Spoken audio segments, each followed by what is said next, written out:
So one of the points, probably the toughest point that came up on the pitch, was publishers are hard to work with. Kevin went on about that for a while, I hear even longer at the show.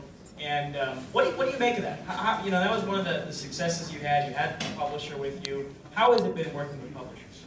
Yeah, so I think this is the really interesting part about what we've learned. So even when we won first place in a business plan competition as college students, it was Casey, Nick, and I. Troy Hennicoff was a judge. We won first place, but they said basically, good luck, you got a lot of energy, but you're never going to be able to work with these major publishers. And we've heard that, we have very good advisors and investors, but the ones who basically said, I don't know about this, it is typically because of the publishers and learning companies that they think are tough to work with. What we found, the industry is kind of in a revolution.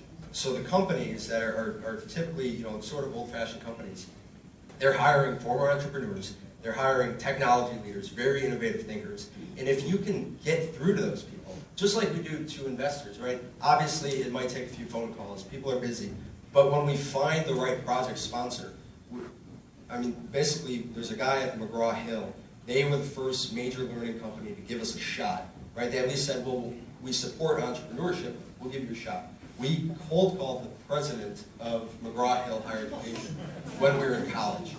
We were sitting in Casey's apartment, and basically we're going back and forth who we should call. I have my cell phone, I hit dial. Casey has a million things going through his head. He's like, tell me everything he says. Okay, you tell him. And so he picks up the phone, and Casey literally just wings this pitch and tells this guy, Brian Kibbe, what we're up to, who we are as students. And at the time, we had both been presidents of a business fraternity. We had a big reach on Illinois State. Ultimately, a few months later, Brian Kibbe came down to Illinois State's campus, got in a little rental car. We tried to put him in the Marriott, but there was a Goodyear Tire convention, so he stayed in a little motel. and he spent 2 days with us, right? So this is the top of the food chain for these learning companies. And he just showed us that, I'm going to believe in entrepreneurship. So I guess this is a longer story, so I'm not going to take the whole thing, but that's basically the start. I'll pass off. Yeah, I don't even remember the question was this way, but